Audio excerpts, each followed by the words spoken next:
What do you think? How long will it take until we see a flood of keyboards with this split spacebar design? I mean, Wooting is clearly not the first one to make a keyboard with a split spacebar, but Wooting also wasn't the first one to use Hall effect switches, but they 100% made Hall effect keyboards popular, and there is now a flood of 60HE clones. So, do you think we see a similar effect with this split spacebar design? I don't know, but I gotta say that I'm not fully sold on that split spacebar yet. More on that in a minute. But yeah, the 60HE V2 is also available with a classic spacebar, and apparently almost 80% ordered their 60HE V2 this way, which I find a bit surprising honestly. But yeah, of course that spacebar is far from the only thing that's new about this keyboard. Wooting really didn't leave a lot untouched. It looks similar at first glance, but it's pretty different from the first version, and we see that in the performance tests as well. Now, the typing sound has been one of the biggest complaints with the first version of the 60HE, so let's kick things off with a little sound test. And I gotta say, I'm pretty impressed with how good the second version sounds straight out of the box.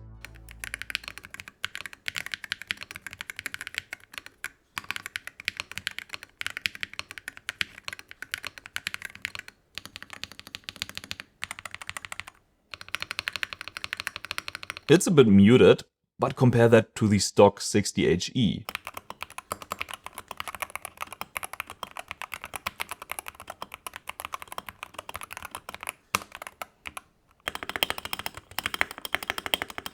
I think I even prefer it over the fully loaded config of the first version.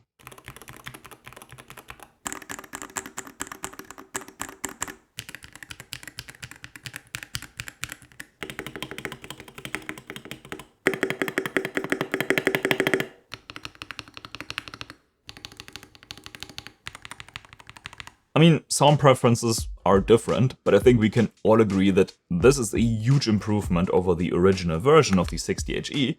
But this was also very necessary because keyboards like the Halo 65HE exist and set the bar pretty high when it comes to sound.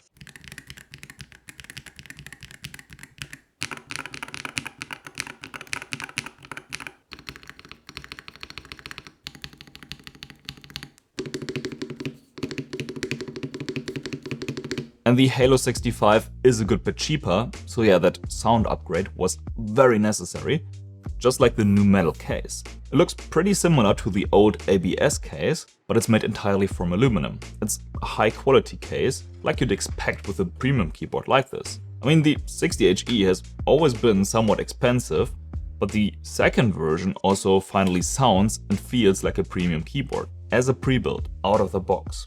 At least if you order the version with the aluminum case. The V2 is also available with an ABS case if you want to save a few bucks, but I feel the aluminum case just makes more sense for a premium keyboard like this.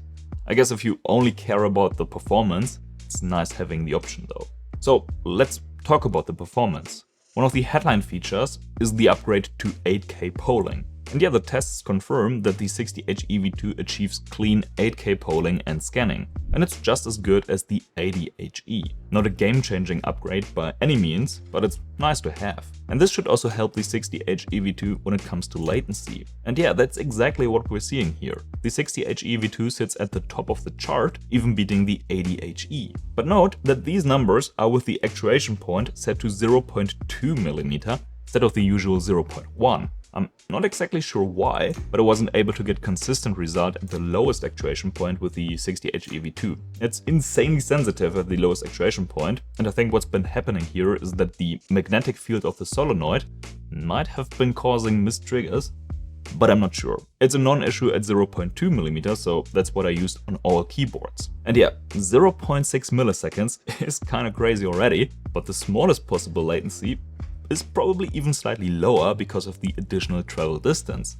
I'll likely do a remeasurement at some point, but it's already fair to say that the 60HE V2 is one of the fastest analog keyboards on the market. Now, Wooting's keyboards always perform good in latency tests, but when it comes to accuracy and precision, they weren't the greatest. Not bad by any means, but surely not chart-topping.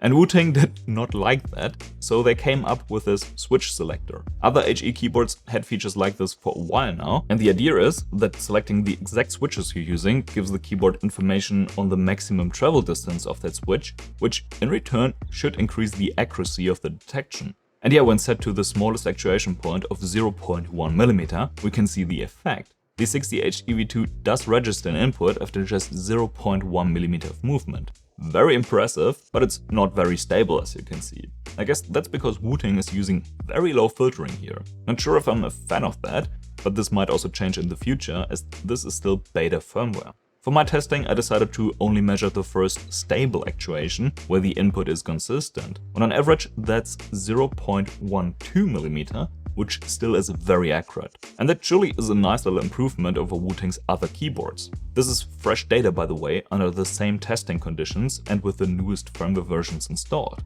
But the older keyboards don't have the switch selector update yet. As far as I know, Wooting is planning to bring the switch selector to the older keyboards as well, so their performance will likely improve in the near future. Wooting also finally decreased the minimum rapid trigger setting to 0.1mm. Again, the older keyboards don't have that setting yet, but the 60H EV2 does. Of course, whether or not this change is even humanly detectable is up for debate. This is more of a flexing contest among the keyboard manufacturers to prove that their keyboard is the best and most sensitive on the market. And yeah, Wooting kinda went a bit overboard here. Instead of releasing the key after 0.1mm, rapid trigger already kicks in after just 0.05mm on average. I guess you could call this an improvement over the older keyboards, but I prefer to see keyboards hitting the exact number you set in the utility as closely as possible, and of course as repeatably as possible, or with the highest precision you could say. And yeah, for precision, the 60H EV2 performs pretty much the same as Wooting's other keyboards. Now, I actually plan to throw in the MCho's A68 Turbo into the mix as well, as I figured it would make for an interesting comparison. See, it costs about $100 less than the 60H EV2 and still comes with an aluminum case and all the same Hall effect bells and whistles. And you know, I've already tested the cheaper version of the A68 and it performed crazy well for accuracy and precision. We're talking true 0.01mm rapid trigger here. So I thought the more expensive Turbo version would perform at least as well, but this ended up teaching me something important instead. At first glance, it looks like the Turbo would perform extremely well. Rapid trigger kicks in after just 0.01mm of upwards movement. This would be perfect. But watch what happens on the next actuation, 0.66mm on the scale. That's 0.34mm rapid trigger. A terrible result. And the funny thing is that the keyboard keeps switching between these two values. It's either 0.01 or 0.34mm rapid trigger with insane accuracy, randomly, without changing any settings. This must be a firmware bug. I reported to MCho's, and I'm sure they can get it fixed.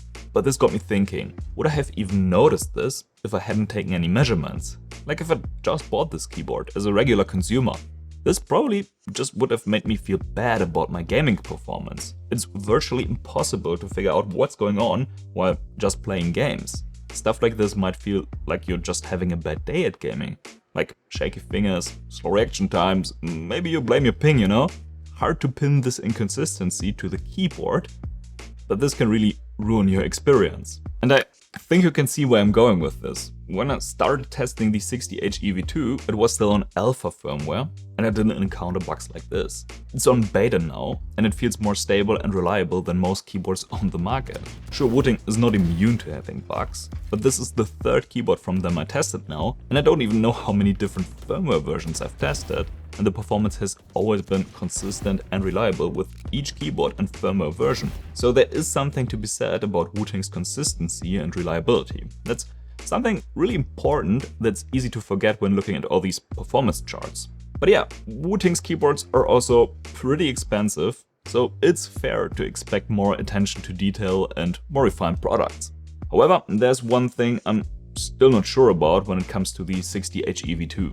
The split spacebar. I haven't found a way to utilize it yet that convinced me that this is really the next big thing in the keyboard world. I've been experimenting with using it for different util in Valorant, like smokes for example, but with most of the utilities I don't see a huge benefit in using that middle button over something like E or Q or even F. Then I tried close overheal ability on that middle button and it's a much better fit. This is an ability you need to be fast with and it's often used in intense situations where you don't want to lift your fingers from WASD, so the thumb is perfect for the task. That's really the gist of it.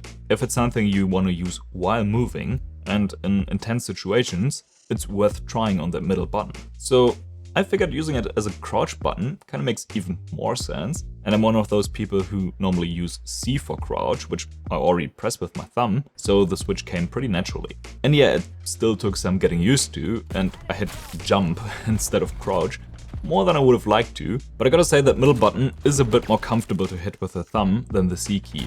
I give them that.